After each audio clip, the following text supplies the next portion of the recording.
ఇదే నా పల్లెటూరు, ఇదే నా తల్లిగారు. మా ఊరి పాడి పంట రాములోరి దీవెనంట. తల్లి గోదావరి నీళ్ళు కడిగే సీతమ్మ పాదాలు.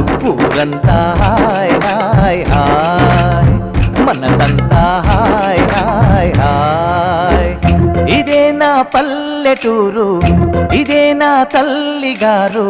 మా ఊరి పాడి పంట రాములోరి దీవెనంట.